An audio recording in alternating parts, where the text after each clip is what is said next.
Folks, my brand new Love Songs compilation album is now available to buy through TobyJepsonOfficial.com. It contains acoustic performances, some spoken word stuff, all sorts of goodies. So if you fancy getting your hands on it, go to the website now, TobyJepsonOfficial.com, and get yourselves a copy. Thank you.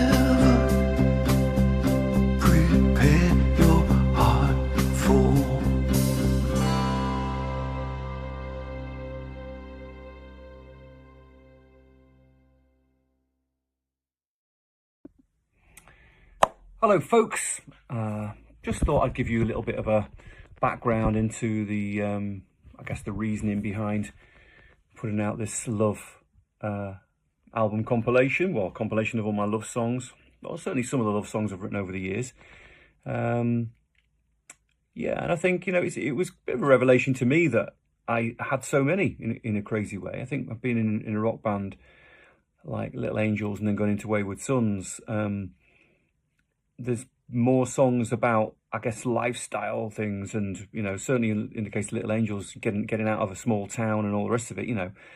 But hidden amongst all that stuff, there was, you know, quite a few love tunes. It's obviously an emotion that affects us all inherently down through our lives, and you know, I've been compelled to write my love songs based on very personal experiences, and I think that's kind of probably the same for most songwriters. You have to have a kind of real proper reason, and also love songs are hard to write with any sense of authenticity. You know, you have to find your own way into that and have a real reason, a solid reason, and a kind of approach and a contextual approach as well, to the reasons why, if you know what I mean. Hard to explain, and so all of my love songs have meant something to me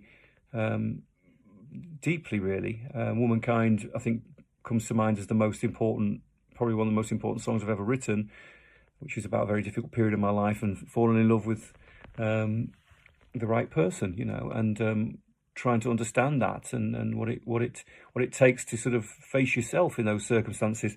And I think going on from there, I think Forgiveness is an important love song that I wrote, which was, again, me musing on the sense of making amends and trying to get things right after you've got things very wrong when it comes to relationships.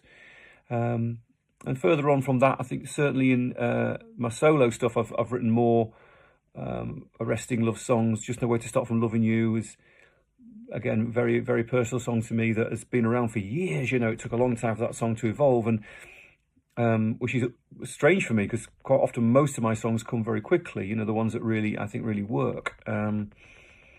But Falling in Love is Harder, I think, is probably arguably the best song I've ever written, certainly best ballad I've written, and means so much to me. It's a musing on the sense of growing older with a partner and someone that you love so much that you can't imagine life without them, and the fear of death and mortality and all that sort of stuff.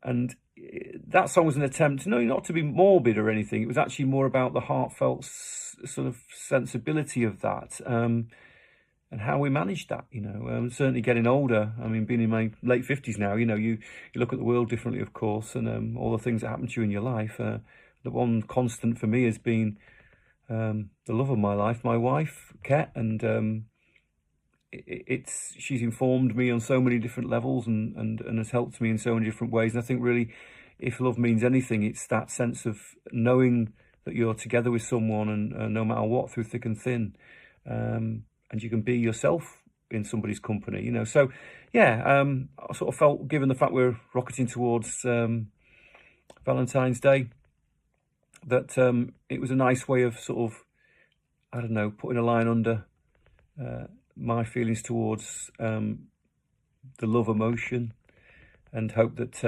I hope that it's chimed with you guys over the years. I'm pretty proud of the stuff I've come up with, and but pride always comes before a fall, doesn't it?